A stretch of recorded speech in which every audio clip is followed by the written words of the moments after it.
Hare Krishna, welcome everybody to Bhakti Sangha Japa group. Hare Krishna, welcome everyone to Bhakti Sangha Japa group. Today we have another beautiful session by Radhika Kasturi Mataji, Bhagavad Gita chapter 15. Hare Krishna, Hare Krishna, Radhika Kasturi Mataji, Dandavat Pranam, all glories to Srila Prabhupada and Guru Maharaj. We are very fortunate to have you on the call today, Mataji. Please take over. We are waiting to hear 15th chapter from you. Hare Krishna Mataji, Dandavat Pranams, all glories to Srila Prabhupada, all glories to Sri Guru and Gauranga. Thank you, dear devotees, for joining today's call. I pray at the lotus feet of every Vaishnava here on the call to bless me so that I may be able to speak the relevant words of Srila Prabhupada and his purports. Thank you so much for joining today's call. So let's get started with our prayers. Om Ajnana Timirandasya Jnananjana Shalakaya Chakshurunmilitam Yena Tasmai Shri Gurave Namaha Namo Om Vishnu Padaya Krishna Prishtaya Bhutale Srimate Bhakti Vedanta Swamin Niti Namine Namaste Saraswati Deve Gauravani Pracharine Nirvishesha Shunyavadi Pashaita Deshatarine. I was born in the darkest ignorance, and my spiritual master opened my eyes with the torch of knowledge. I offer my respectful obeisances unto him. I offer my respectful obeisances unto his grace, A.C. Bhaktivedanta Swami Srila Prabhupada, who is dear to the Lord Krishna, having taken shelter at his lotus feet. Our respectful obeisances are unto you, O spiritual master, servant of Bhakti Siddhanta Saraswati Goswami. You are kindly preaching the message of Lord Chaitanya Deva and delivering the Western countries, which is filled with impersonalism and voidism. Jai Shri Krishna Chaitanya Prabhu Nityananda Shri Advaita Gadadhara Shivasadi Gaura Bhakta Vrinda. I offer my respectful obeisances unto Sri Chaitanya Mahaprabhu, Lord Nityananda, Lord Sri Advaita Gadadhara Pandit, Shivas Thakur, and all the devotees of Lord Chaitanya. Hare Krishna, Krishna Krishna, Hare Hare, Hare Rama, Rama Rama, Hare Hare. O Krishna, O energy of Krishna, please engage me in your service. Hare Krishna. So thank you, dear devotees. So with this, we have completed our prayers and recitation of Hare Krishna Mahamantra. So we can get started with chapter 15 of Bhagavad Gita, and we can go on from there. Just give me 1 minute.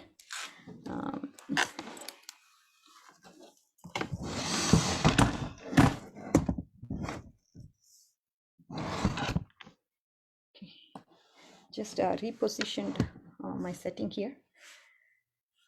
Okay. So let's understand the connection from 14th chapter to this chapter.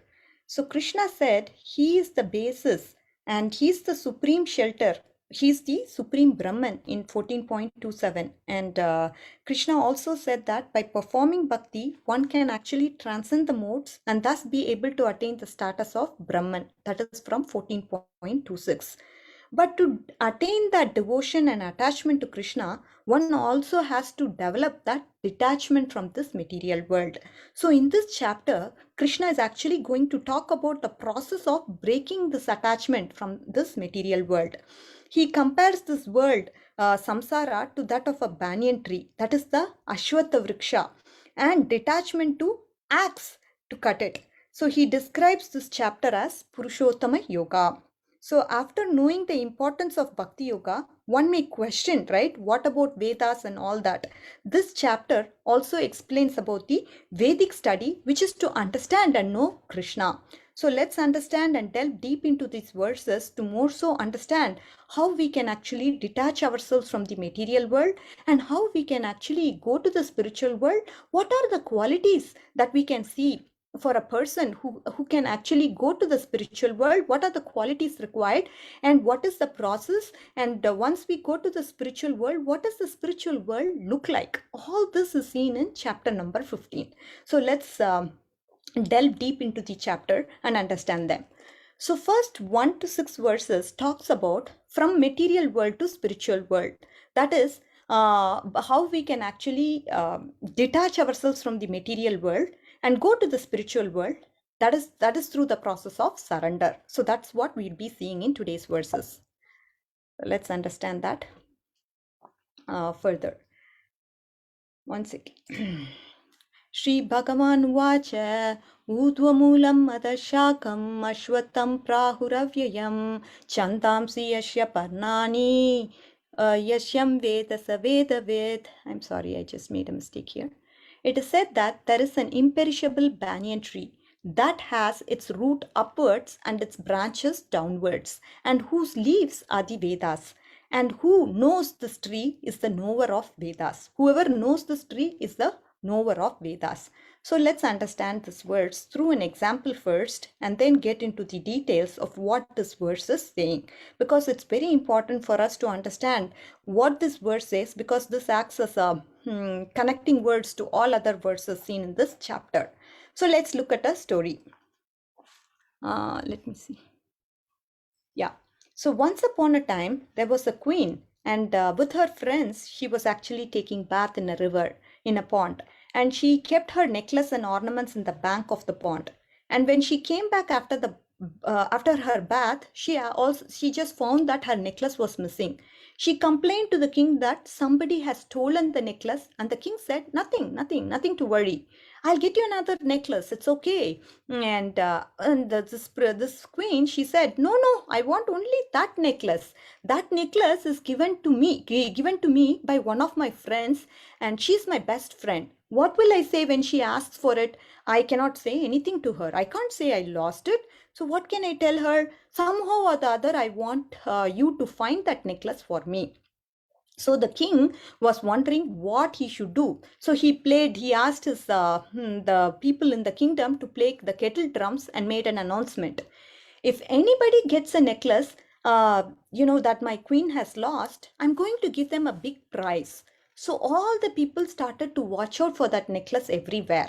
At last, one man, he came to a particular area where he was hanging around near the pond from morning to evening.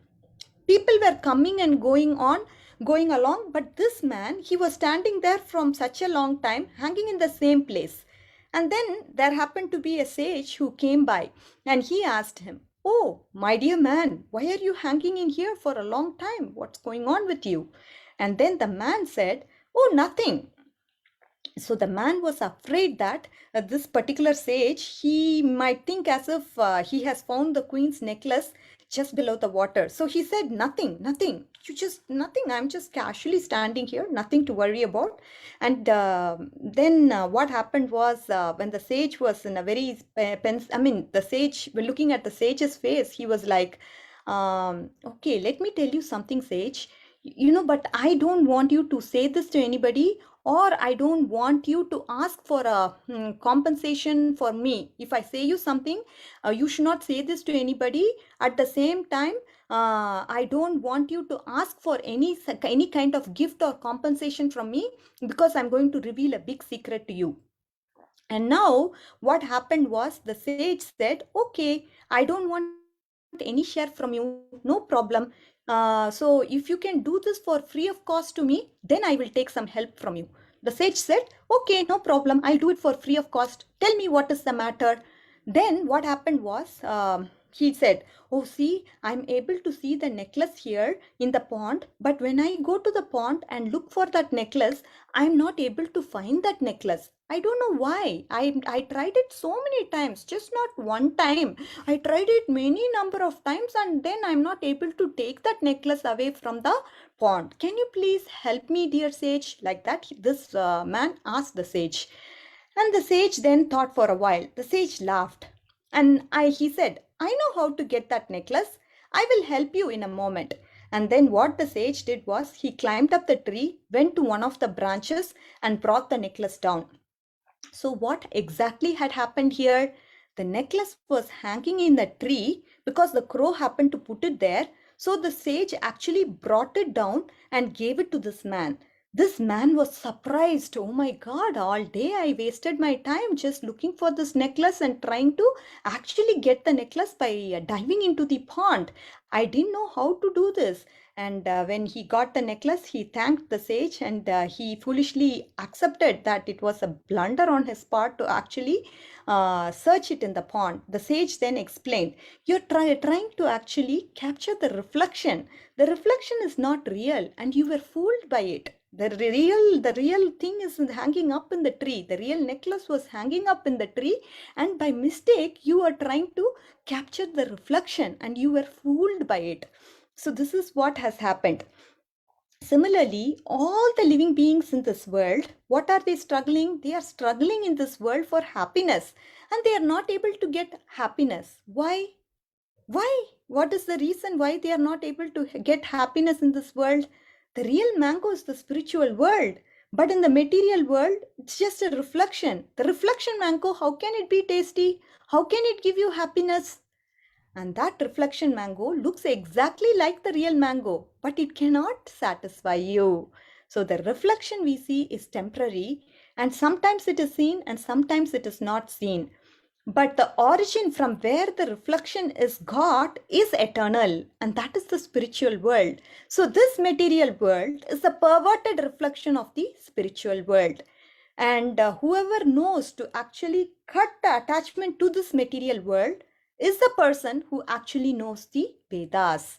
If one knows this process, then he actually knows the Vedas. So one who is actually attracted by the ritualistic formulas that the Vedas has to offer, he's just attracted by those green leaves. The green leaves are the Vedic hymns, and they are all representing the karmakandya activities that one may have to perform in the Vedas.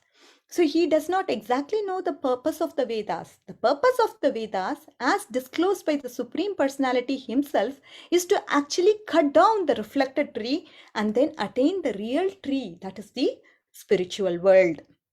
So this is what is the essence of the purport from 1.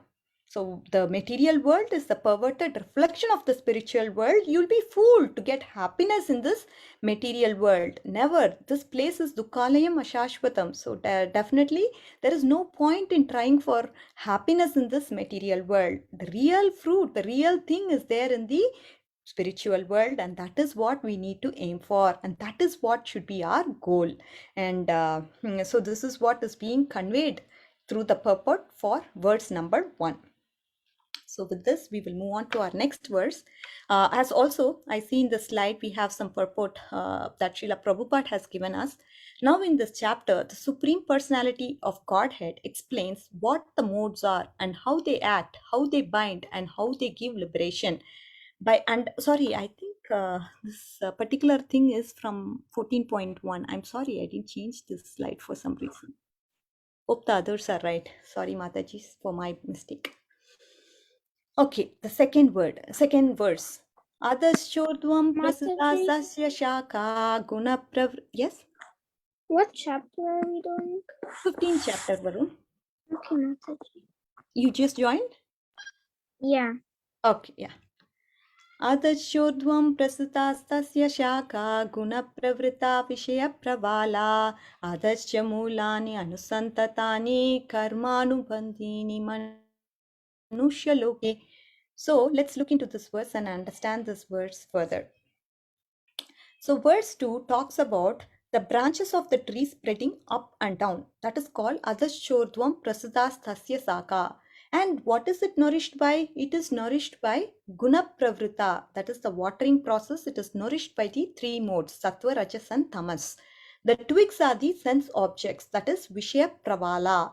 And the secondary roots are extending everywhere.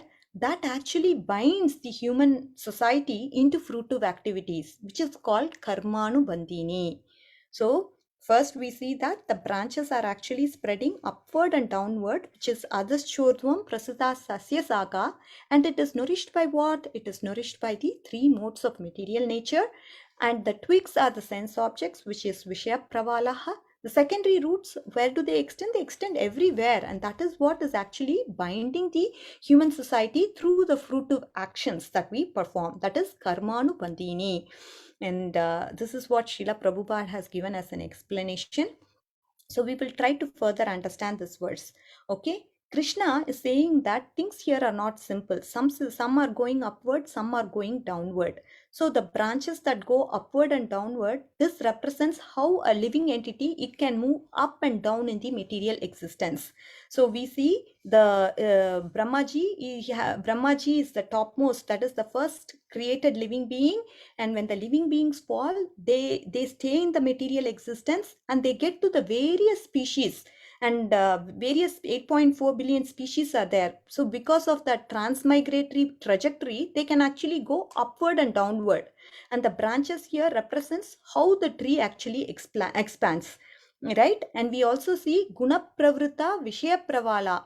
That means we have vishaya, that is the sense objects, and pravaha means the twigs. So vishaya pravaha means refers to the sense objects, which are the twigs. And a guna pravrita means they are nourished by the modes. So every tree actually needs water for its nourishment. So we actually choose a particular desire according to the three modes. Then accordingly, we have our material existence expanding. Based on the desires and our connection to the modes, we see that our material existence keeps on expanding. Accordingly, we move forward in our life. So the twigs that grow on the tree is sense objects. The senses are attracted to the sense objects. So as long as we are captivated by the worldly things that this material world has to offer, then we are not going to get out of this material existence, right? If we are entangled by the worldly objects, we are bound to stay here in this material world. So the previous chapter talked about the modes, and Krishna is connecting here to say that we are all actually drawn towards the sense objects, and that is how this tree actually keeps growing, and they're all nourished by the modes of material nature. So that is what is the connection that we see from the 14th chapter. So karmanubandhini manushya loke, how does this bondage happen? It happens through karmanubandhini. Karmanubandhini means a person actually becomes bound by karma. So this bondage is created in this manushya loka. So in this way, this living entities, they are bound in this human society. And what binds us? It is the karma that is binding us. Karma is something we cannot get rid of easily, right? Something which we can easily so whatever actions we perform, accordingly we will get reactions. So nobody can actually escape that reactions. We are prone to suffer for the actions that we have performed. Actually, there is a time, place, and circumstance. We may get actually different karmic reactions, but the fact is everyone has to suffer the reaction of karma, and that is what is keeping us binding in this world. And so the way we can overcome this karma is by purification. That is by changing our actions, by ensuring that we move forward doing actions which actually elevate our consciousness. That is the way we can actually get over this karma which is binding us. So what we have to do? We have to perform actions that are going to elevate our consciousness.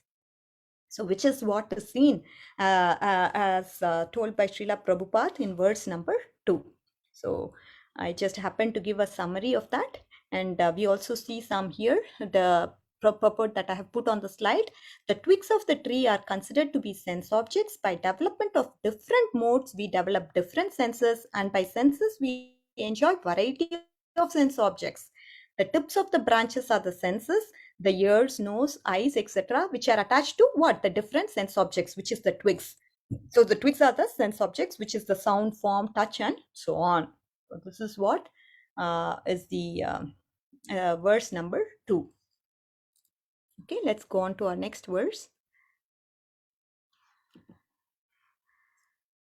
Okay, so how we can actually cut the axe? How we can actually cut the tree with the axe of detachment? That is what is verse number 3 and 4 going to talk about.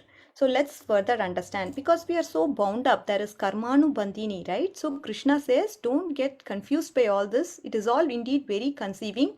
The real form of the tree, we cannot perceive it. It's so hard to perceive it, but we can actually cut the tree with the axe of detachment, which is what is going to be explained in verse number 3 and 4.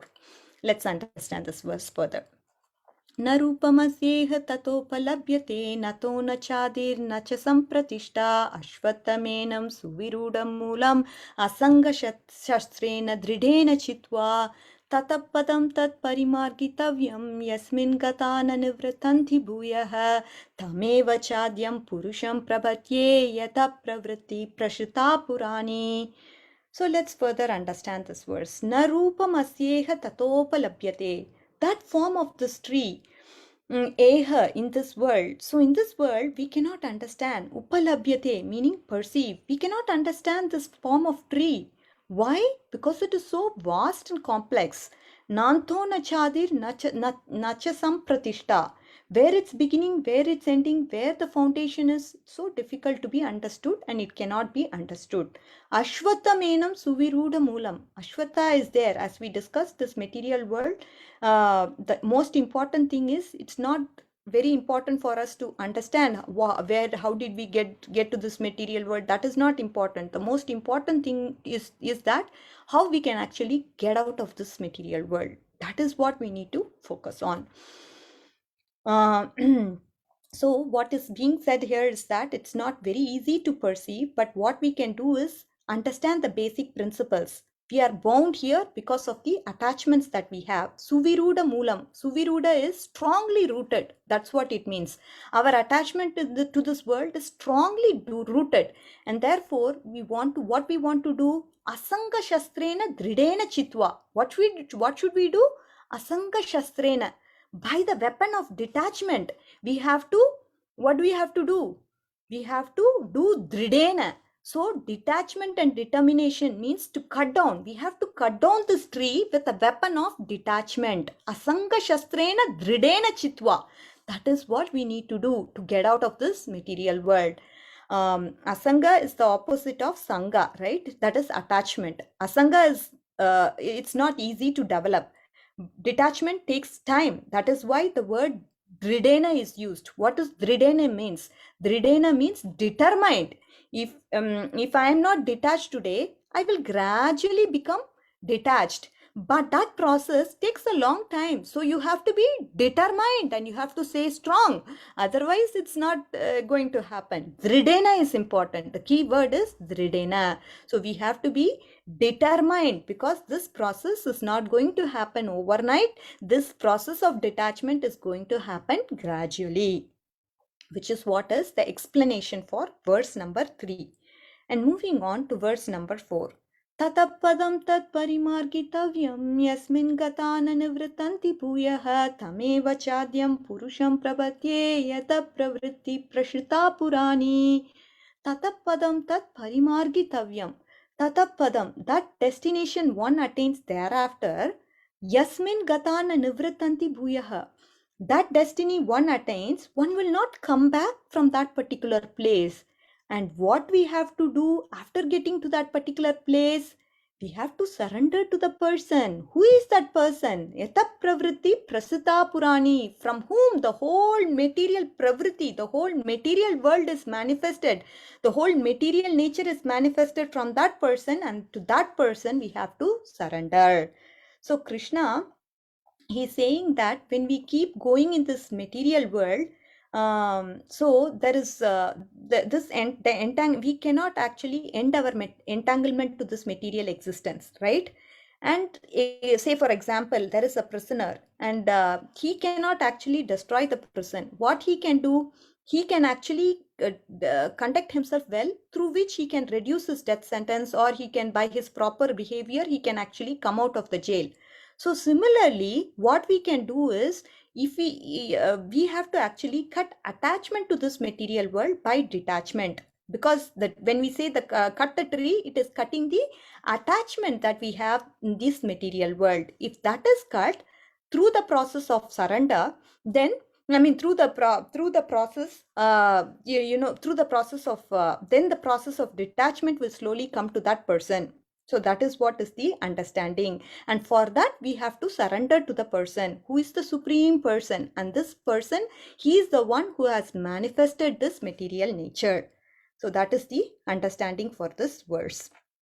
So this is cutting the tree with the axe of detachment.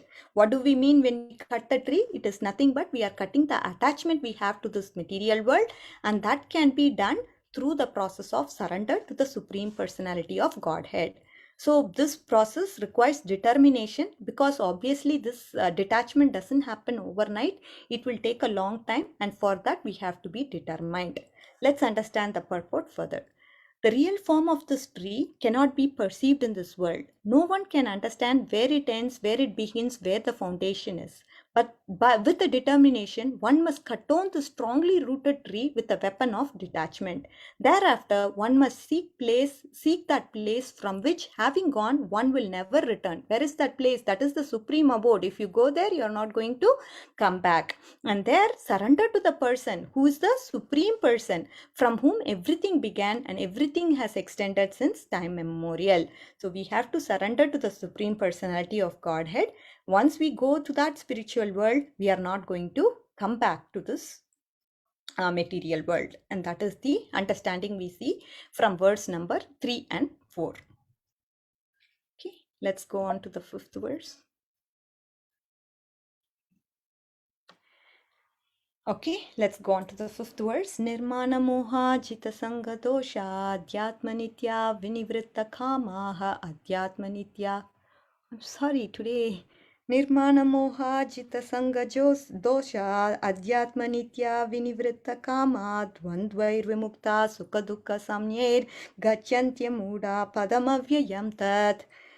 Those who are free from false prestige and illusion, who have conquered over false association, who understand the external, who are done with the material lust, who are free from the dualities of happiness and distress, who are unbewildered, know to surrender into the Supreme Personality of Godhead and attain the eternal spiritual world. So we are going to now see Krishna is going to explain the nature of the spiritual world, and he is also going to explain the goal of the surrendering process. What is the goal of the surrendering process? So the supreme abode can be attained by what? Surrender, right? 15.5 is actually an elaboration from the previous verse. Tameva chadyam purusham prabhadye. One has to surrender to the absolute truth. So how is the surrender done? How is the surrender process exactly done? That is what is described in this verse, that is verse number 5. So the surrendering process here we are going to see now. Nirmana moha, meaning without mana, that is prestige. Moha means illusion. Jita sanga dosha, having conquered the faults of association. So the first qualification is that one should not be deluded by pride. That is the first qualification that we need to have. Adhyatma nitya, in spiritual knowledge, one is situated in eternity. Vinivritta kama means, so you don't have to renounce the world, but you have to renounce renounce the desire to enjoy the world. We cannot renounce the world. We are come into this material world. We have to live through in this material world. But what we have to do, we have to renounce the desire to enjoy this world. Vinivritta kama, what does that mean? That means it refers to the detachment from sensual object. Vinivritta kama means because desire for sense enjoyment is what actually binds the soul. Right? We saw from 13th chapter, prakritisto hi, what is that verse? Prakritisto hi bhungte prakriti jan gunan. That was the verse we saw. As the person starts enjoying, that is what is binding this person to be in this material world. So it is like a person who goes to watch the movie, right? He starts to become angry, fearful.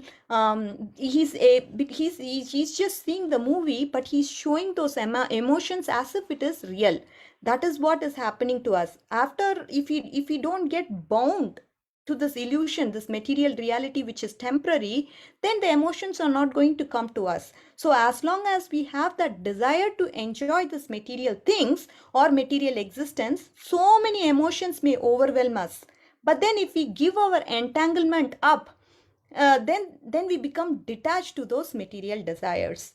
Because of this entangling nature only, this is keeping the soul conditioned, and it's keeping the soul bound, because of which we go from one species to another species to another species.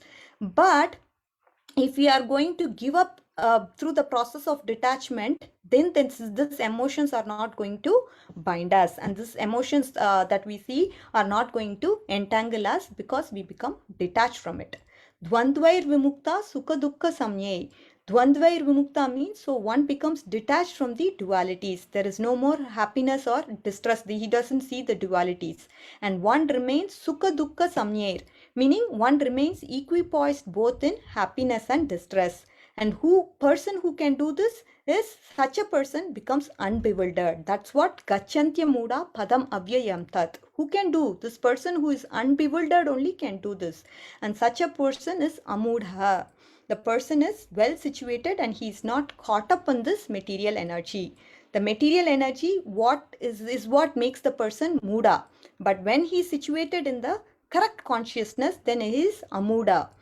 And this person is padam avyayam tat. This person, where will he attain? He will attain the eternal destination.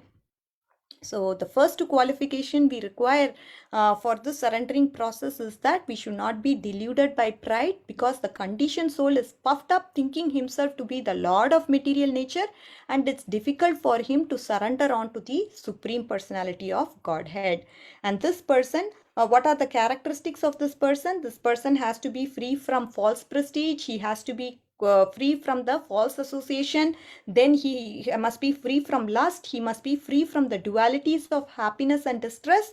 And he is a person who is unbewildered, and he knows how to surrender to the to the Supreme Personality of Godhead, to go to the spiritual world and attain the spiritual world. So these are the essential characteristics of a surrendering process. For a person, if he has to surrender, then these are the essential characteristics for that person. So there are I think five, I think 1, 2, 3, 4, 5, 6 qualities that are required. So let's look into the 6th verse and understand further what Krishna has to say. So what are the qualities of the spiritual world? That is what is clarified in verse number 6. Na tad bhashayate suryo na shashanko na pavakaha yat gatva na nivartante taddama paramam mama. So na tad bhashayate suryo, that abode. What is that abode? So that which is talked in the previous verses, that will be attained by the process of surrender, right? What is that abode? It is the spiritual abode. So that abode, it's not illuminated by the sun. Really? It's not illuminated by sun? No, it's not. Na shashanko na pavakaha. It is not illuminated by moon or by fire. Yat gatvana nivartante. Having gone there, one does not return back. Why? Taddama paramam mama. Because that is my abode. That is why that person who goes there, he doesn't come back. So let's understand this verse a little further. So here the supreme abode of mind, it is not illuminated by sun or moon, nor by fire or electricity. Those who reach there to that abode, they are not going to return to this material abode. In the spiritual sky, there is no need of sunshine, moonshine, fire or electricity, because all the planets are self-luminous. We have only one planet in this universe, the sun planet, which is self-luminous, but all the planets in the spiritual sky are self-luminous. So Krishna is indicating here that it is not illuminated by all these things, and because the abode itself is self-illuminated, and the sun, moon may be there. They may be there. The sun and moon. If you may ask the question, right? Is there no sun or moon in the spiritual world? Sun and moon may be there, but that is just there to enhance the rasa. If there is a pastime that is happening, say for example rasa dance, there is Sharat Purnima, right? The moon will be there just to simply enhance the rasa. Those things are there, but the spiritual planet as such doesn't require those things. So again Krishna is saying, so the more we become attached to Krishna, then the more the chances are there for us to get liberated from this material world. Ultimately, we will be able to attain the spiritual world, which is the ultimate perfection for our life. So it is like children, we will tell them, don't touch the fire. The fire is very, you will get hurt, right? And so the children, because we say they will never touch it. It's like a nightmare kind of experience for them. Like that, when we go to the spiritual world, we are not going to come back. The children will never touch the fire again because of that experience that they have had. Likewise, when we go to the spiritual world, we are never going to come back. Now, 7th to 11th is going to talk about transmigration of living entities. So let's go further. Mamaivamso jivaloke jivabhuta sanatanaha manashashtani indriyani prakrithastani karshati. Okay, let's understand this verse further. So now, if you look at 15.7, so the link is that now a living entity will not be satisfied until he reaches the supreme abode, right? Because it is his constitutional position to, because he wants to be in a constitutional position. He wants to be in that internal swarupa so that he'll be able to enjoy the rasa he has with Krishna. So which is what is explained here, how actually we are related to the Lord. In this verse 15.7, if you look at it, the living entities in this conditioned world, what does Krishna say? He says, they are my eternal fragmental parts. Due to conditioned life, they are struggling very hard with the six senses, which include the mind. So very important in the sense he's very important point to say that we are parts and parcels of the Lord, and we are suffering in this conditioned life. That is because of our six senses and the mana, which is the mind. Jiva Bhuta Sanatanaha Mamaivamso Jiva Loke. Krishna is telling all the living beings in this conditioned life, they are all my Amsa. They are my part and parcels. They are Jiva Bhuta Sanatanaha. They are eternally my part and parcels. Manashashtani Indriyani Prakritastani Karshati. They are undergoing this Karshati. What does Karshati means? It's the suffering in this material existence. Because of what? Manashashtani Indriyani. That the six senses, including the mind, they are causing the suffering for us. The struggle about happiness and suffering is happening because of our mind and the senses. So Krishna, he has included the 5 karmendriyas, which are the voice, leg, hands, anus and genitals, and 5 jnanendriyas, which are nothing but eyes, ears, nose, tongue and skin. And he is including the mind also. Generally, what will people think? People think these senses are the source of happiness for me, but that happiness is actually very insignificant. Here Krishna is saying the source of suffering, the source of suffering is that you are getting bound to this material world, and it is actually because you are bound because of the senses and the mind. So that is what Krishna is saying here. And here Srila Prabhupada also says this person is bound by the false ego, and the mind is the chief agent which is driving him in this material world. The mind is the chief agent. So very tough to deal with our mind. It's a very it can that's why it's said in this Bhagavad Gita, right? We have to be friends with the mind, and we have to always be watchful of what we have to be conscious and be alert, and not be fooled by our mind. So this is what is the explanation for verse number 7. It is understood that here the living entity, being the fragmental part and parcel of the Lord, is qualitatively one with the Lord. We discussed this last class also. Krishna, he has 64 qualities in full, but we have only 50 qualities, that too in infinitesimal amounts. So that is what it means, the qualitative oneness part. Okay, so let's move on to our next verse. शरीरं यदवाप्नोति यच्चापि उक्रामतीश्वरः गृहीत्वैतानि संयाति वायुर्गन्धानि वाशयात्. Shariram yavapnoti. One gets a sharira. What kind of sharira? That depends on one's karma, as we spoke. Yacchapi ukramatishwaraha means one has to give up departing from this body. So, right, we have to obviously depart and move on to a next body. And grihit vaitani samyati vayur gandhan ivashayat. Meaning, grihitva means to take off. Samyati means to give up. Vayur gandhan ivashayat means just like how the wind carries the aroma or smell, ivashayat means the source. So the example is given of wind that blows. Wind is blowing. So the wind, when it actually blows through the fragrant garden, it will carry a fragrance, right? Similarly, the soul acquires different conceptions of what life is and how it is meant to be enjoyed. That is what happens. If you look at the translation, it says the living entity in the material world carries its different conceptions of life from one body to other, just as how the air carries different aromas.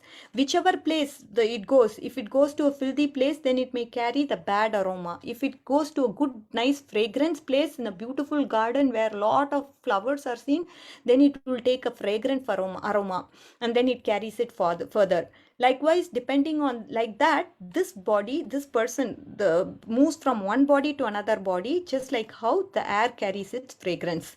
And he takes one kind of body, again quits to take another kind of body. So this is what is explained here. If you understand, I mean, we can look into the purport here. This individual soul is transmigrating from one body to another, and in the present body and present activities are the background of his next body. Whatever activities he does in this Janma, that actually determines his next life. Based on whatever activities we are doing, we will be clearly able to see, right? As we talked about in the previous chapters also, if a person who is sleeping too much, he may become a polar bear. Like that, if a person who is not dressing properly, if she's showing off, then she may acquire a body of a tree in her next life. So we actually are getting prepared to our next life.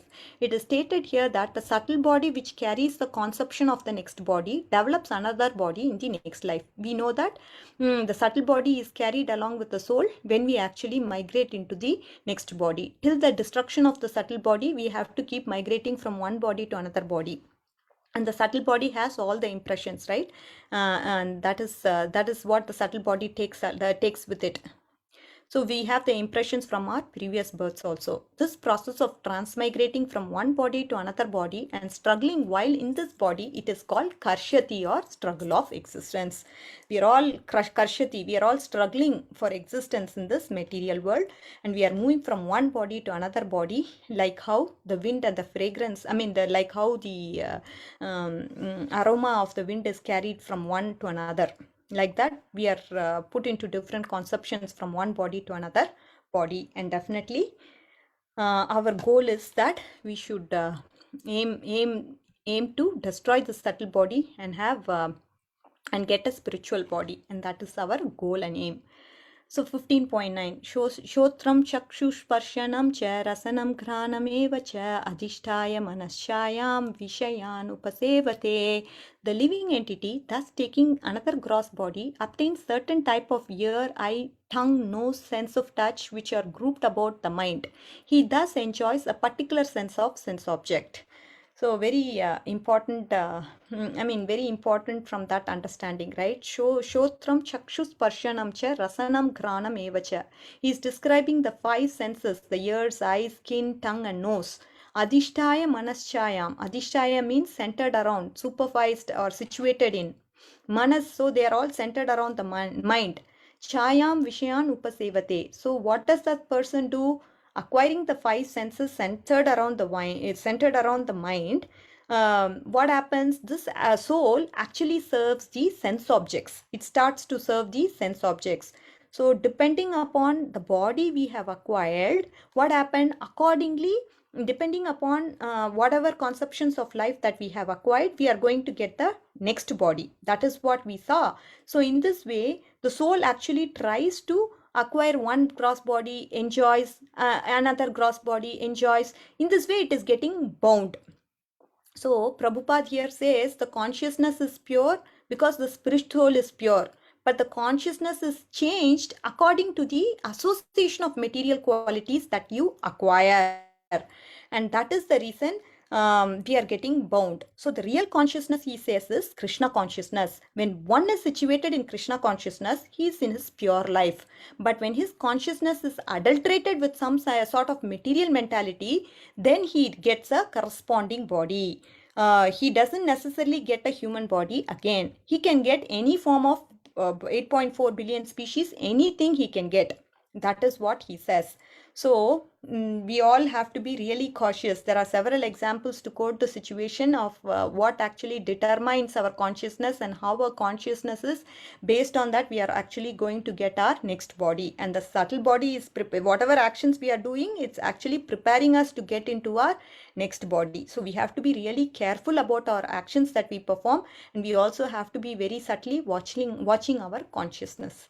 So which is what is the lessons learned. So we can go on to the next verse. For some reason, I'm very slow today. Kramantam sthitam vapi bhunjanam va gunanvitan vimudānānu pashyanti vimudānānu pashyanti jnana chakshushaha yatanto yoginaschainam pasyantyatmanyavasthitam yatantopyakritatmano nainam pasyantyachetasaha. So let's look into this verse. The quitting of the body and staying in a body and enjoying under the spell of material modes is not perceived by foolish people, but those who have eyes of this knowledge can see this. The endeavoring transcendentalists who are situated in self-realization can see all this clearly, but those who are impure in consciousness, they cannot see this, though they may try. What does this mean? Ukramantam mean giving up the body. Sthitam vapi means situated in this body.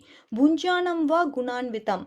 Bhunjanam means enjoying. Gunanvitam means under the spell of modes. This foolish soul, vimudānānu pashyanti, this foolish soul, he cannot see. Pashyanti jnana chakshushaha. But one who has eyes of knowledge, they can see.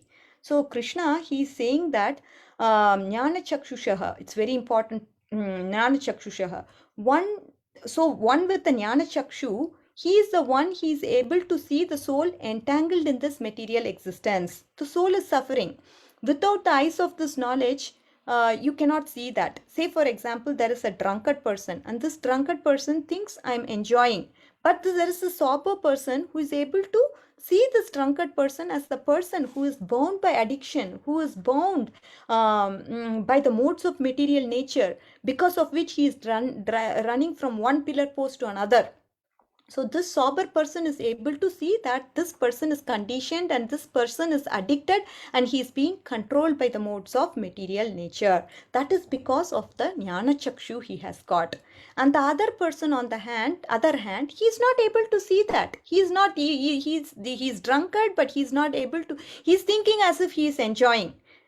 Right, and that is the perception. The other person, he is not able to see it, but the sober person, because he has jnana chakshu, he is able to see and understand how the people are actually conditioned and bound by the material modes of material nature, how they are impelled by the modes. That is being seen by vimudānānu pashyanti. A foolish person is not able to perceive this. That is the understanding. Mataji? Yes.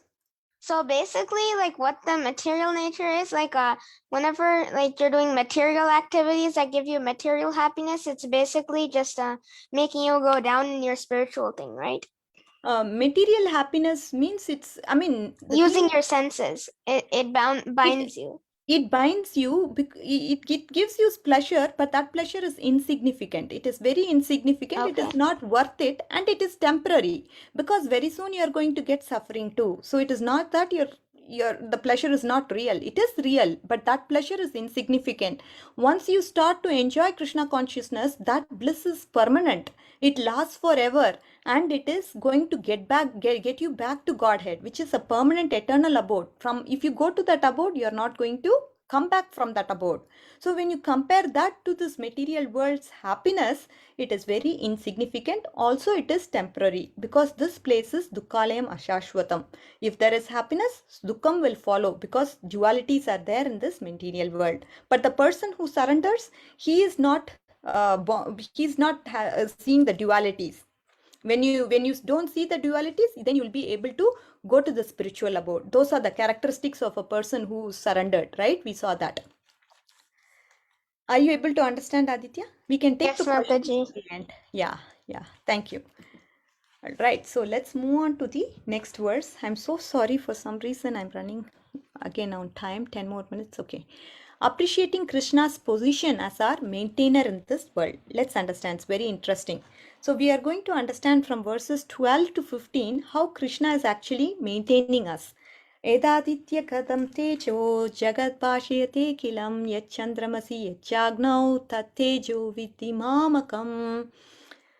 So what does this mean? The splendor of the sun which dissipates the darkness of the whole world comes from me. And the splendor of the moon, the splendor of the fire, they are also coming from me. So yatanto, is this verse number 12? Yeah. Yadaditya gadam tejo, right? Yes. So what is Krishna saying in this verse? He's saying Yadaditya gadam tejo. Aditya gadam means it is the sunshine. Yadaditya gadam tejo means it's the splendor of the sunshine. Jagat bhashyate kilam, meaning the whole universe gets illuminated by the sun. Yet chandramasi yet chagnav, and the moon and the fire. Tat tejo vidhi mamakam.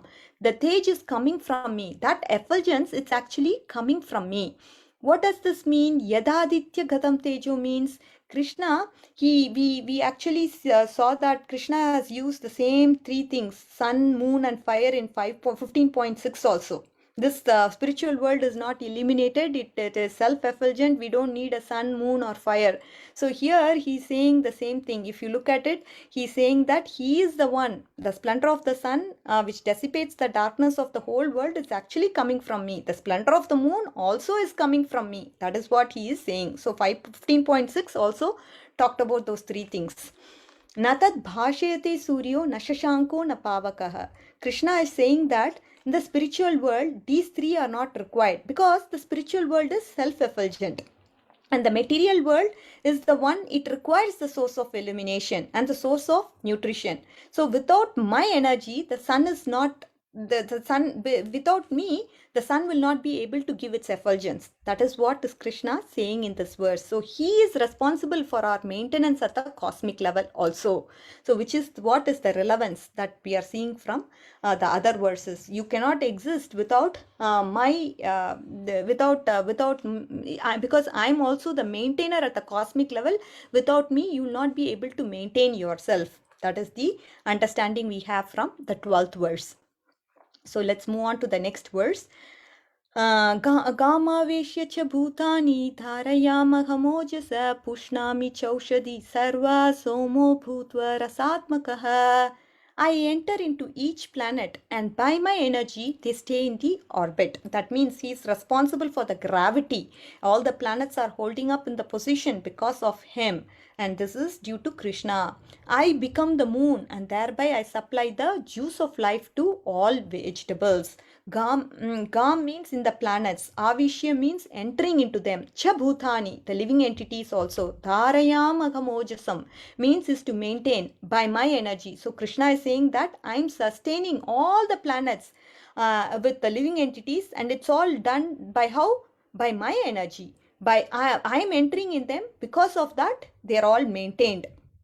And pushnami chaushadi sharvaha, I am nourishing all the plants and vegetables. Somo bhutva rasatmakaha, as a moon I actually provide rasatmakaha, means I as juice I nourish all the vegetables. Even if you pluck a leaf and if you try to do this, just do this, press this leaf very nicely, juice will come out. And this juice is because of Krishna, which is what is the understanding. So we see that he becomes the moon and thereby supplies juice to all the vegetables. The sun actually creates the plants, fruits, and moon actually supplies the juices. So imagine without a juice, right? Would you be able to eat any fruit? Say for example, there is a pineapple, and if you like to have some grapes or apple or orange or mango, everybody likes mango juice. Without the juice, there is no rasa. So think about whatever kind of fruit you want to take. Without that particular juice in it, the fruit will not taste good at all. Which is all due to Krishna's mercy that we are able to relish and enjoy the fruit. It's all because of that juice. So let's move on to the next verse quickly. Aham Vaishwanaro bhutva praninam dehimashritah pranapana samayuktaha pashyamannam chaturvidam. I am the fire of digestion in the bodies of all living entities. I join with the air of life, outgoing and incoming, to digest four kinds of foodstuff. So let's understand this. So the living entities we all saw, they are the part and parcels of Krishna. They are meant to take shelter of Krishna. So, but instead of taking shelter of Krishna, they take shelter of body, which is Deham Ashritaha. Having taken of shelter of the body, they are trying to enjoy at the bodily level. So, but they can't maintain the body by their independent effort. Even for that, they need Krishna's help, which is what is this verse saying. They are thinking, okay, they can enjoy. They think themselves to the body and they can enjoy with this body. But even for enjoying in this body, you need Krishna's help. Why? Because if you look at this verse, Krishna actually says all the important functions of the body, including digestion, they are all performed because Krishna, through Vaishwanara Devata, he is able to digest this food. And this digestion, it's a big process. You know, even if you have, there are no machines that are there to digest our food. If you look at it, nothing, no invention has taken place to digest our food. This is all done through the mercy of Krishna. It's a very complex process actually to convert this food into useful energy. There are so many complex reactions that are happening. And there is no such machine that has been invented to take care of our digestive system. So Krishna is actually taking care of it for us. All the involuntary bodily functions, if you look at it, they are not at all in our control. If you look at the blood circulation, or if you look at respiration, digestion of food, these are all very important for functioning. Even for surviving of the body, we cannot do anything without Krishna. This is Krishna who is helping us maintain our body as well. If some food has to be digested, it is through the mercy of Krishna we are able to get that food digested. So very nice verse. We saw that Krishna is acting as a maintainer from the verses from 12, I think 12 to 14 we have seen. So let's look into the next verse. So also if you look into the purport that Srila Prabhupada has, Lord is within the sound and within the body, within the air, and even within the stomach as the digestive force. There are four kinds of food stuff. Some are drunk, some are chewed, some are licked up, and some are sucked. And he is the digestive force of all of them. All the four kinds of food stuff are all digested because of mercy of Lord Krishna. So this is the understanding, right? So let's move on to the next verse.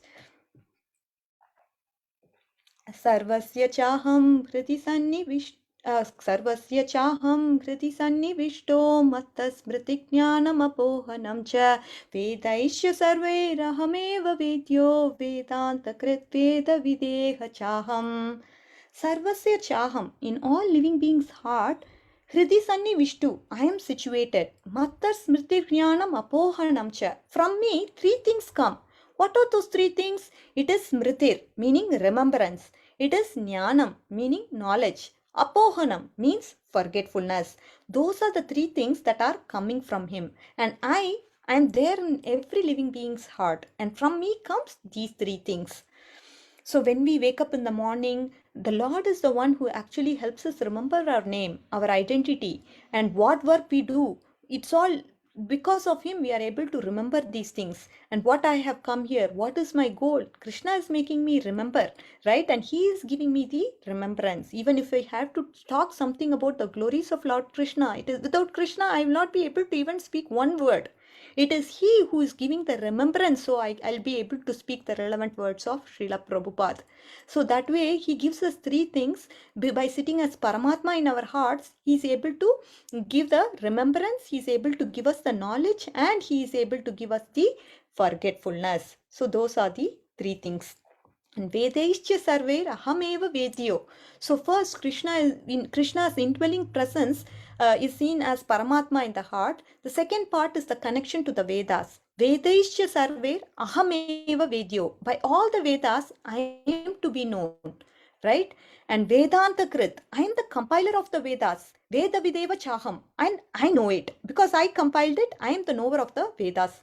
Sometimes So this is what happens, right? Vedavyasa, he's written down the Vedas, Puranas, Upanishads, and Vedanta commentaries, including Srimad Bhagavatam for us. So if you look at Bhagavad Gita, it is actually told by Krishna, and Srimad Bhagavatam, it is about Krishna.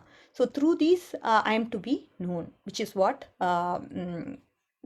is being clarified here. So as Paramatma, he is able to initiate three things, and as by the Vedas, he is to be known, and he is the compiler of the Vedas, and he is the knower of the Vedas.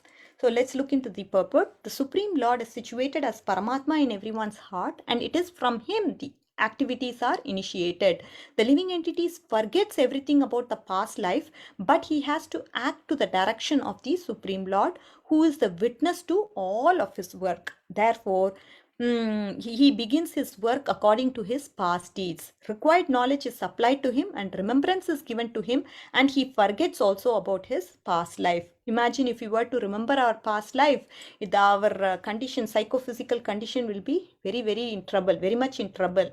I could have been a beggar, I could have been some kind of a person last birth, and if I know all that now, it will definitely hamper my devotional service, and that's not a good thing. Thus, the Lord is all pervading. Not only all pervading, he is localized in everybody's heart. So, that is the understanding from this verse. And 16 to 18 actually talks about summary of the Vedas and the Vedantas. So Dvamivo Purusho Loke Sharakshakshara Eva cha Shara Sarvani Bhutani Kutastokshara Uchyate. There are two classes of living beings. Shara, that is the fallible one, who deviates from his true nature. These Shara are the individuals who are conditioned, and Akshara are those that are infallible, who are liberated people. So two things we need to know. One is the category Shara, they are the conditioned living beings. Another is the Akshara, who's infallible, meaning liberated people. In this material world, everybody is conditioned. That is why they are fallible. In the spiritual world, every living being is infallible because they are all liberated. That is the understanding. So we must know about these two kinds of living beings. In this world, there is two kinds of living beings, Shara and Akshara, that is fallible, conditioned soul, and a liberated soul. The fallible is situated in the material world, and the infallible is situated in the spiritual world. They are transcendently situated, and so that is the understanding of this verse. In the purport, Srila Prabhupada says that the spiritual world is the spiritual world, the body is not made of matter, and therefore there is no change. There are two classes, that's what I told you. So Srila Prabhupada clarifies that. So the understanding, so we need to understand that there are two kinds of living beings. Now let's go to the next verse, understand how this is Shara and Akshara, what is their position in relation to the super soul. Are they inferior or superior to the super soul? We need to understand that. For that, this is the 17th verse which actually clarifies that. Uttama Purushastvanyah Paramatmetyudahritah Yo Lokatrayamavishya Yo Lokat. So I'm so sorry. Today I made a lot of mistakes. Okay. Uttama Purushastvanyah Paramatmetyudahritah Yo Lokatrayamavishya Bibartavyaya Ishwarah. So, superior to these two, there is the greatest personality called the Paramatma, that is the super soul. He has entered the three worlds. That inexhaustible Lord is thus maintaining the worlds. So, it's very important to understand this super soul. He is beyond Shara, that is fallible human being, conditioned human being, and he is also beyond the liberated people. So he's beyond both of them. He's beyond the Shara and he's beyond the Akshara also. That is the understanding. Let's look into the purport more to understand this verse. What does Shvetashvara Upanishad says? It is clearly stated there that the above innumerable living entities, some of them are conditioned and some of them are liberated. There is a supreme personality of Godhead called Paramatma. This Upanishadic verse says, Nityo Nityanam Chetanas Chetananam. The purport is amongst all the living entities, both conditioned and liberated. There is one supreme living personality, the supreme personality of Godhead, who maintains them and gives them all the facilities of enjoyment according to the different work. That supreme personality of Godhead is situated in everybody's heart as Paramatma. A wise man who understands him is in perfect peace and not others, is eligible for perfect peace. So this person is a wise person if he understands that Paramatma is there in his heart, and this Paramatma is both superior to, is beyond Akshara and Shara and Akshara, that is the infallible human being and the liberated soul. He is beyond both of them, and he is there as a maintainer for us and sitting in everybody's heart and watching all of us. Upatrishta Anumanta, right? And this is what a wise person understands, and through this understanding he is able to get peace. But on the other hand, a person who doesn't understand this doesn't get peace. Okay.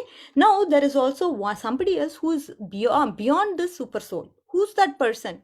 That is what the next verse clarifies. यस्माक्षरम् अतीतोऽहम् अक्षरात् अपि चोत्तमः अतोऽस्मि लोके वेदे च प्रतितः पुरुषोत्तमः.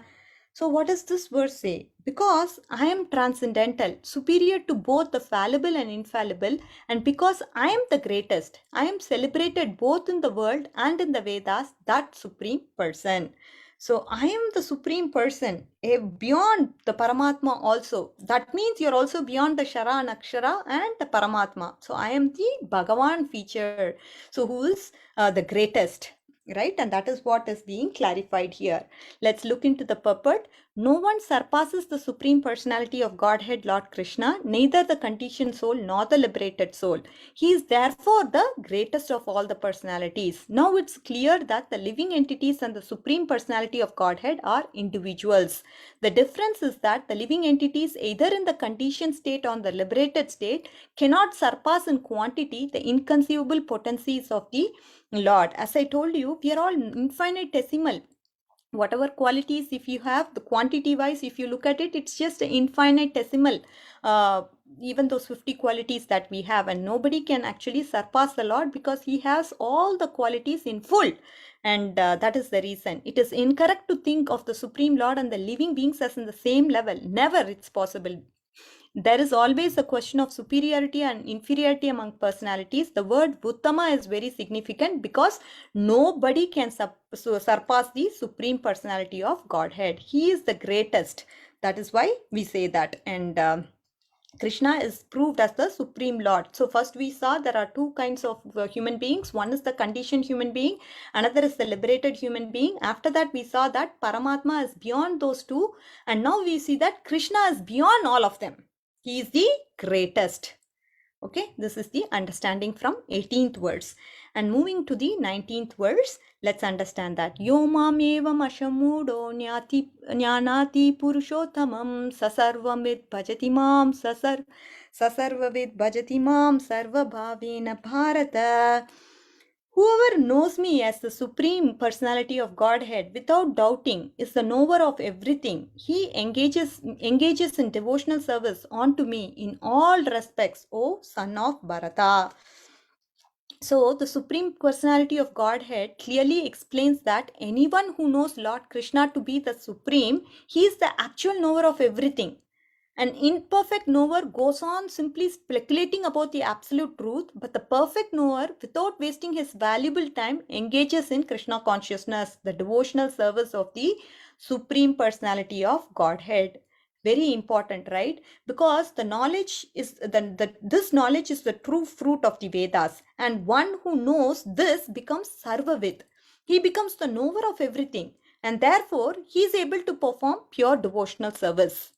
Other people, they go on speculate, they go on keep, oh, this, I'm not this, I'm not that. In the process, by the time they understand they are the soul, they would have wasted their life. And then they have to perfect after that, right? So we cannot, since through the mercy of Srila Prabhupada and our Acharyas, Guru Vargas, we are able to realize that devotional service is the highest, and that means the person who actually knows the fruit of the Vedas, knows everything. And therefore, that is the reason why he is actually performing pure devotional service. So, which is what is the understanding from verse number 19. And then the last verse, idam guhyatamam shastram idam uktam mayanaha yetad bhutva bhutiman shat krita kritascha bharata. So this is the most confidential part of the Vedic literatures, Vedic scriptures, O sinless one, and is being disclosed now by me. Whoever understands this, they become wise, and his endeavors will now become perfect. His endeavors will know perfection.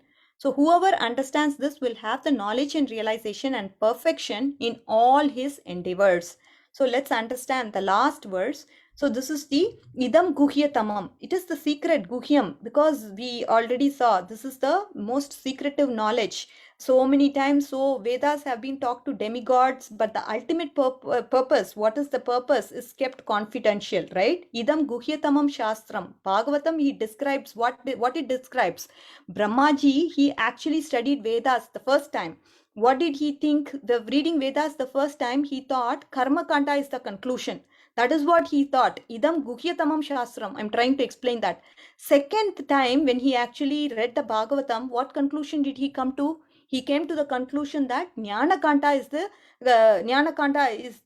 he thought the conclusion was Jnana Kanta.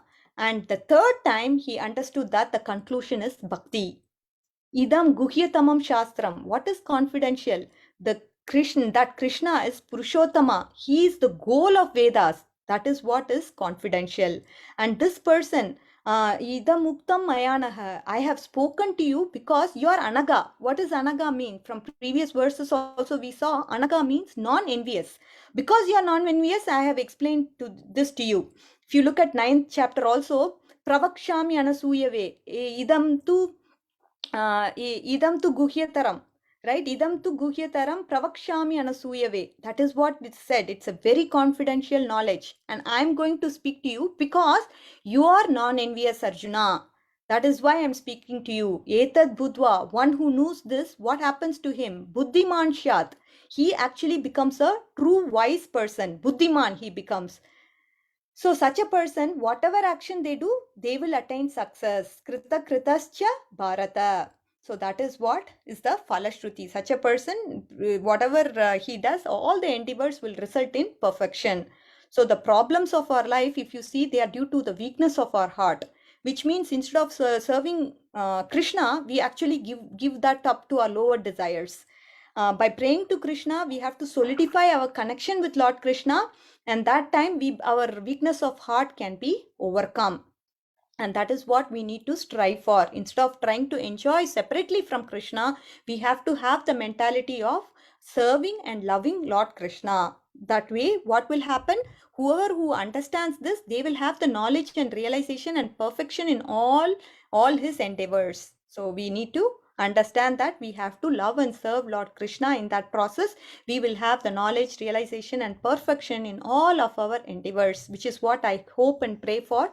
Thank you, dear devotees, for listening to me patiently. I appreciate all your time, and let's go into a summary and then conclude the session for today. So the first, I'm sorry, one second. Okay. I don't know how to close this. Okay. So from the material world to the spiritual world, how we can actually transcend is by detachment and surrender, process of surrender.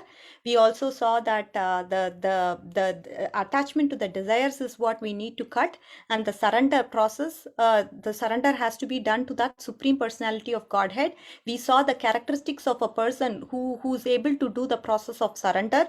That person, that is Nirmana Moha Jita Sangha Dosha. That verse was the surrendering process verse. And then we saw the transmigration of living entities, how the living entity moves from one body to another, like how the wind, the fragrance is carried by the wind from one to another place, depending on the aroma that is seen in the place. Then that way it is carried, and the subtle body gets carried along with the mind as we go through one species to another. And our process and our goal is to get rid of the subtle body so that we can acquire a spiritual body and be in the spiritual abode. And once we are there in the spiritual abode, we no longer are going to come back. So 12 to 15 talks about appreciating Krishna's position as a maintainer in this world. See, even if you are to be in this world, if you consider yourself to be the body and you want to enjoy to this body, through this body, then Krishna is also acting as a maintainer for those people also. If you look at the sun, moon, everything, sun is able to give fruits, plants, and if you look at the moon, it is able to give the juice in the vegetables is because of the presence of moon. And we also saw that the gravity, the all the planets are resting in the place because of Krishna's mercy. And on top of it, the digestion that happens in our body, that digestion is also due to the mercy. All the 4 kinds of food, they are all digested by Krishna's mercy. And 16 to 18 actually talks about summary of the Vedas, where we saw there are two living entities, fallible and infallible. Paramatma is above these fallible and infallible, and above Paramatma is the Krishna also. Even above Paramatma, that is the Bhagavan feature of the Lord. And if you know me, I'm the compiler of the Vedas, and I know the Vedas. So what does it mean to know me? Knowing Krishna means knowing everything. Knowing Krishna to be the greatest. That is what means knowing Krishna. And the person who knows Krishna, he will be able to perfect realize and sort of serve Lord Krishna because he knows his goal clearly. That is the Falashruti of this verse number 20. With this, we conclude today's session. Thank you, dear devotees, for patiently listening. I know that I went very fast. I mean, in the sense,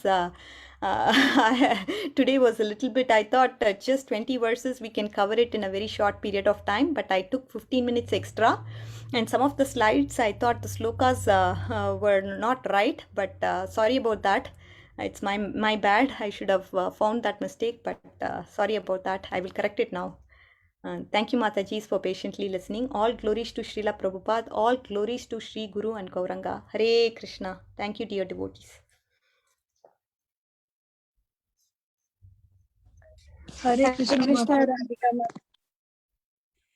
Go ahead, Mataji.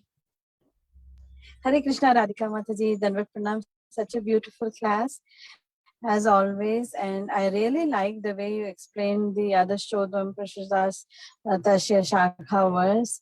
I mean, it was, so many times I read, but it was not, I was not getting the clear picture. But today, after listening to your class, I feel I get some more clarity. So really thankful and grateful for that, Mataji.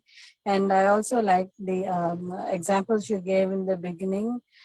They made a lot of sense, and the flow of the class also was so super, like everything fell so rightly in place. Thank you, Mataji. Thank you for the opportunity. Thank you for always inspiring me to serve Srila Prabhupada and Chaitanya Mahaprabhu's mission. Thank you, Mataji. I really value your words, and all glories to Sri Guru and Gauranga. Yeah, sorry, my phone got disconnected in the middle. Sorry about that. Thank you so much, Mataji. Thank you.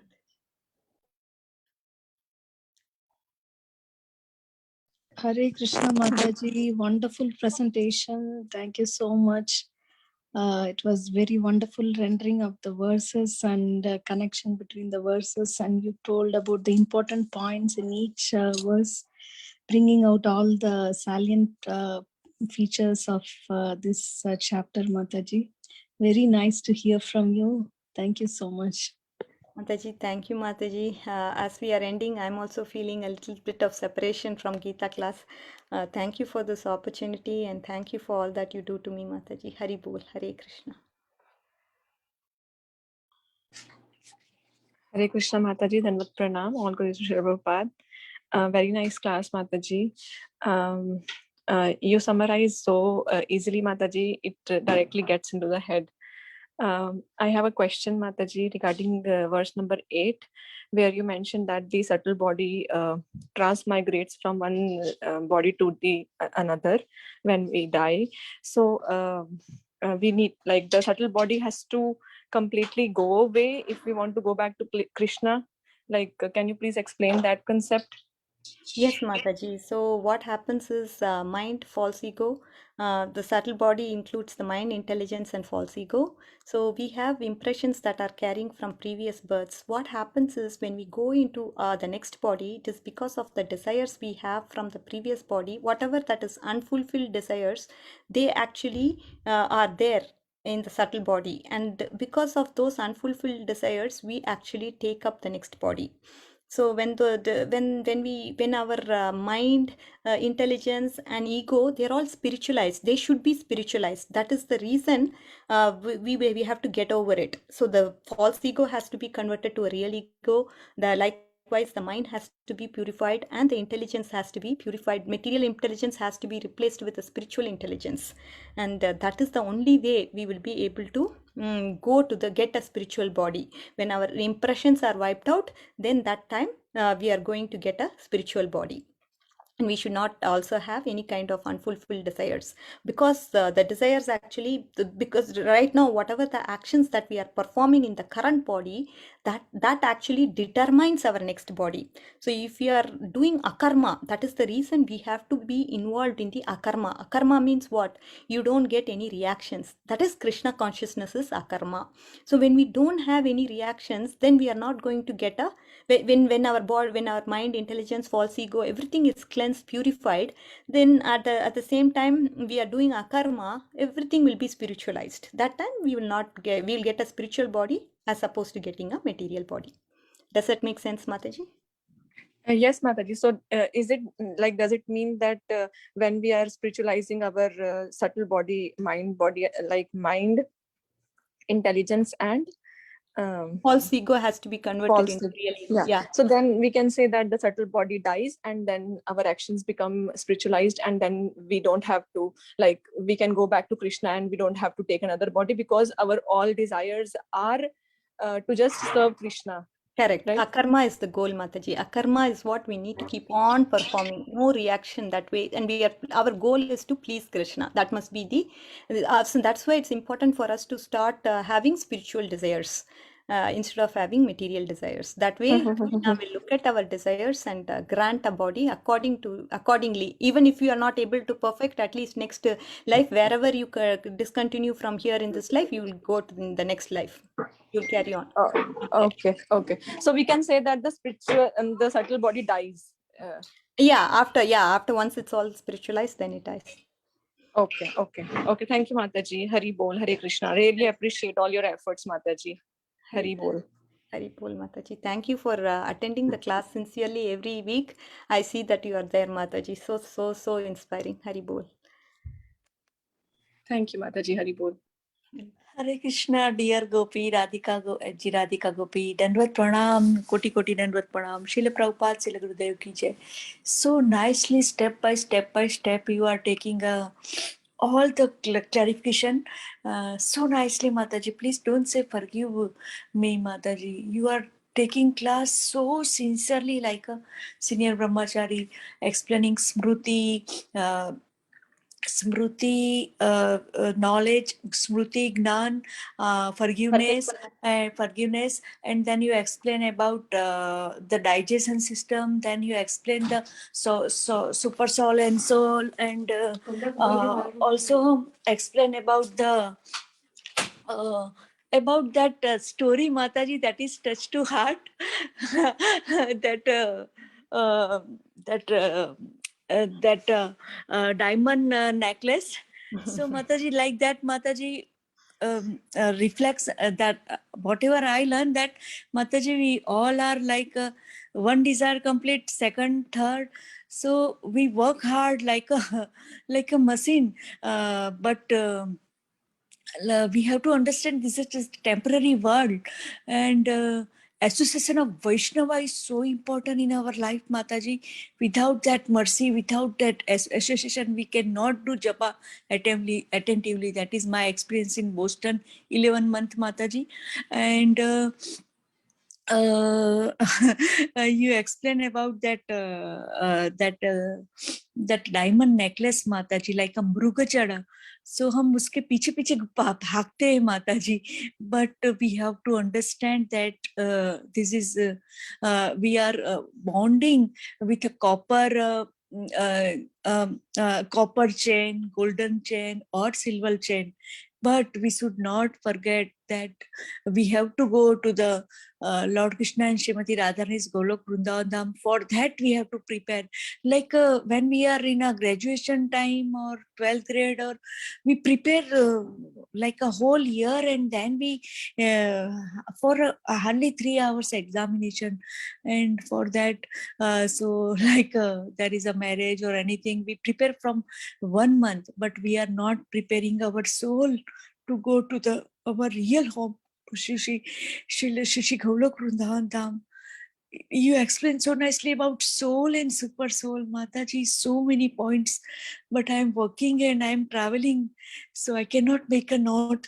Please forgive me. Koti Koti Danvat Pranam to your seva. Srila Prabhupada, Srila Gurudev, Shri Radha Gopinath ki jai. Hare Krishna. Thank you for attending the class in spite of, I know you inquired with me what the time the class is, but I know you are doing seva too. On top of it, you took some time to listen to my class and made my day, Mataji. Thank you so much for making my day. I feel so much, somehow I feel so much connection to you. I sincerely take your blessings and hope to serve Srila Prabhupada and Gurudev more and more, Mataji. Thank you Thank so you. much for your sincere seva, and thank you so much for your attentive listening on top of travel. And really, Mataji, you made my day. Thank you so much. Thank you. You made my day, Mataji. We can learn from little Bal Brunda. We can learn from Janvi. Mataji, all Vaishnava are very special soul. We take the good essence and share with other Vaishnava. That is Srila Prabhupada Seva. Thank you, beta, for your sincere association. Thank you, Mataji. Hari Bol, Hare Krishna.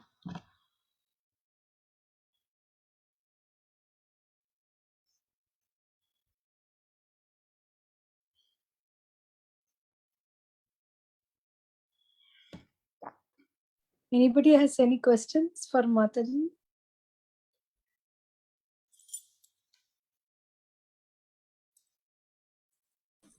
Hare Krishna Mataji. Aditya is there. Can Aditya sing 2-3 lines? Yes, Any Mataji. Vaishnava song if he's there? Yes, Mataji. Aditya, are you there? Yes. 1 minute. Somebody is having question. Maybe after that you can take the song. Okay? You can prepare. What song should I sing? Mataji, any specific song, Vrinda Mataji? Any song? I don't know. No, anything you sing. You sing Hari Bipale because you prepared. Okay? You can sing South Indian bhajan also, whatever you learn in your class. Okay, you choose. I'll ask Lakshmi Mataji what question she has, and then you can sing. Okay? Okay. Thank you. All right. Mataji, Lakshmi Mataji, you had a question. Yes, Mataji. Hare Krishna. Hare All glories to Prabhupada and all glories to Bhagavad Gita. Thank you, Mataji, for your wonderful class. Mataji, I had only one question in 15.15. When Krishna says that the remembrance, knowledge, and forgetfulness, the three that comes from me. So first question is like, so the soul doesn't have these three. Like how do we understand this, Mataji? Like it comes from Paramatma to the soul, or the soul doesn't have these three things like remembrance, forgetfulness, and knowledge. So if you look at it, Mataji, the soul is pure. In the pure state, the soul is always pure. The purpose of the soul is to desire. That is the purpose of the soul. But we have remembrance, forgetfulness, and what is the jnanam, knowledge, that is coming from Krishna. Now we need to understand what is this remembrance, what is this knowledge, and what is this forgetfulness, right? And that is the crux of the message from 15.5. So remembrance. So Krishna Prabhupada has mentioned that we are not remembering what we did in our previous life. That is forgetfulness. The Krishna makes us forget what we were in our previous life, based on our desires. So now the soul is, as I told you, what is the soul responsible for? The soul is responsible for desires, And if we have a desire to serve Krishna, then what happens? Remembrance about Krishna, Krishna makes that to happen. He gives us the remembrance. Whenever we need spiritual intelligence, then that spiritual intelligence comes into play. And forgetfulness, we are able to say, for example, a spiritually aspiring devotee, for him, he wants to remember Krishna, and Krishna is making that happen to him. What is forgetfulness in that situation? The forgetfulness is, say, for example, previously you were eating meat. Because now you became a devotee, you're able to easily forget about meat, right? Even now, I mean, even though you are seeing meat, you're not tempted by it. So Krishna, he's giving that forgetfulness, and he's also giving you the knowledge through which you can actually become elevated in your spiritual position whatsoever. That is what is remembrance, knowledge, and forgetfulness. Similarly, if you look at a materialistic person, or if you look at a non-devotee, for him, he if he wants to enjoy sense gratification, then he gives a remembrance of that. Hey, I liked eating that rasagulla. That rasagulla tasted really nice. I want to enjoy it even more. So he gives that remembrance for him. He doesn't aspire for anything, whatever. That is why the desires play an important role. And that desire actually comes from the soul. Okay, Mataji? Yes, Mataji. So the soul desires, and based on the desire, these three Paramatma projects gives it. Paramatma, yes, Yeah. Paramatma initiates these three actions. Okay, Mataji. So now it's clear. And one more question, Mataji, not a question, just a clarification. In 16 to 15.16, there are two classes of beings, Shara and Akshara. So this classification goes to the entire universe. Like you can classify the entire universe into two sections, which is the Shara, like conditioned beings. That does it include all the like logas or all the demigods? Everybody come into that category, and like spirit, like self-realized people, they come in separate category, and above everything there is like Paramatma, then Krishna. So Correct. now So the it is question the is, Shara how do and you yeah. The Shara and Akshara are Jiva class, right? Jivas, Jiva Tattvas, Jiva class. That is Jivas. Then Okay. above the Jivas is Paramatma. And above Paramatma is the Bhagavan. Okay, so the Jiva class, the living entity in entire universe, we can classify into Shara and Akshara. Correct. And then we go to Paramatma, then we go to Bhagavan. Correct. Okay. Okay, Mataji. So that's clear. Okay, Mataji. Thank you. It was a wonderful class. And thank you so much for all your effort and every week doing this service for us. We learn more from you, Mataji, and from all the Matajis. And thank you, everybody. Those are behind the screen, those are helping us. And thank you, Mataji. Jai Sachinandana, Hare Krishna. Jai Sachinandana, Hare Krishna. So now, anybody has any further questions?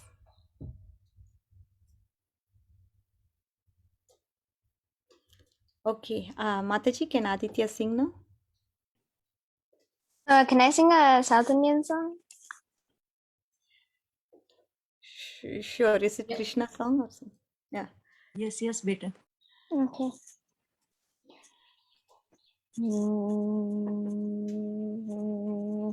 Okay. చిన్ననాడెన చేపటి దేవి చిన్ననాడెన చేపటి దేవి చిన్ననాడెన చేపటి దేవి చిన్ననాడెన చేపటి దేవి చిన్ననా నా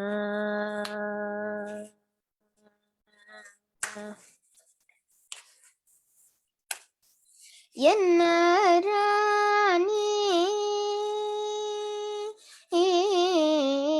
என்ன ராணி என்ன ராணியோ நிகமுகை கோணே என்ன ராணியோ நிகமுகை கோணே என்ன ராணியோ நிகமுகை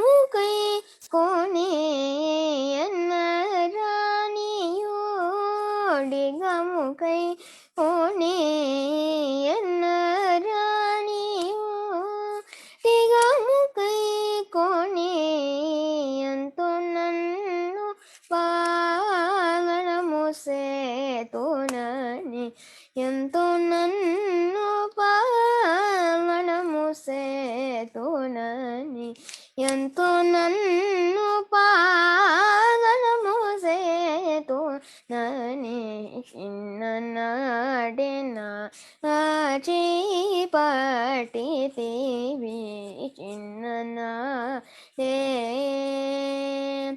నా నిత్యవేళ విడనాడో నామణో నిత్యవేళ విడనాడో దామణో ఎలుకుండుమని ఎంచినావో తెలియ ఇతివేళ విడనాడో దామణో ఏలుకొండుమని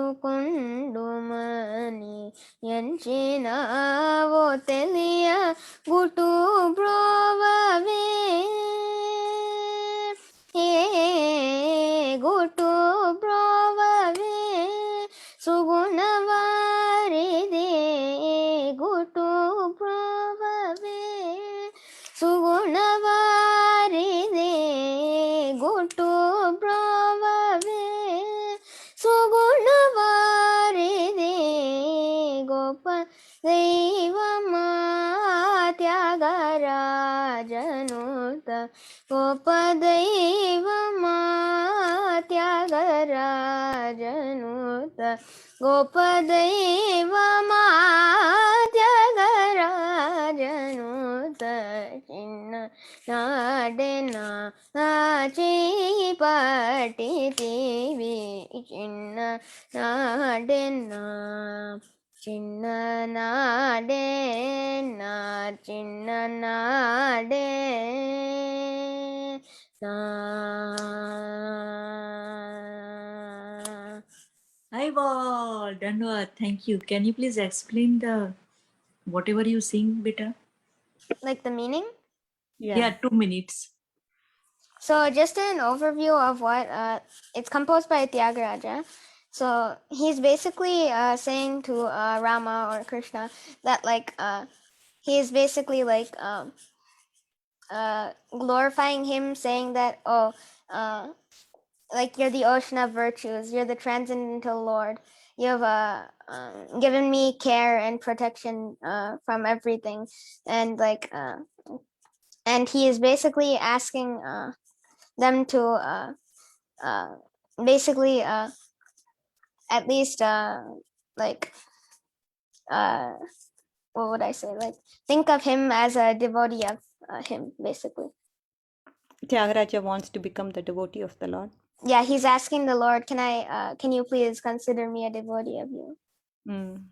Because he's the ocean of mercy, he has a lot of virtuous qualities, so he's Yeah. begging for them to consider him as his devotee. Yeah. Okay. Thank you, Aditya. Thank you, Aditya. Bless Gopi, you are. Thank you, beta. Hari Hari Thank you, Gauranga. Mataji.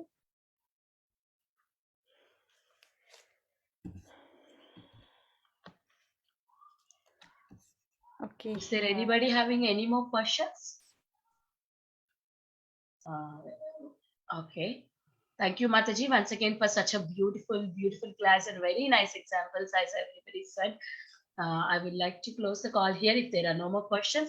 I'd like to offer my obeisances to Mataji and all the Wonderful. Vaishnavas assembled here. Yes, Mataji? Yeah, wonderful song, Aditya. It was such a very wonderful, so nice to hear. So superb singing. Thank you, Aditya, and thank you, Mataji, for the wonderful class. Thank you, Mataji. Yes, Mataji, of course. Thank you, Aditya's Mataji. voice is so nice. It's so pleasing and it's so soothing. In the night, happy nights with this beautiful song. We can go to sleep nicely. Very nice. Thank you so much, Aditya. Yes, I would like to offer my obeisances to Mataji and all the Vaishnavas. Vancha kalpatarubhyascha kripa sindhubhyaiv cha patitanaam pavanebhyo Vaishnavedhyo namo namah. Ananta Koti Vaishnav Vrind ki jai, Srila Prabhupada ki jai, Radhika Kasturi Mataji ki jai, Aditya ki jai. Thank you so much. All glories to the assembled devotees. Hare Krishna, Jai Hare Srila Bol, Hare Prabhupada. Krishna.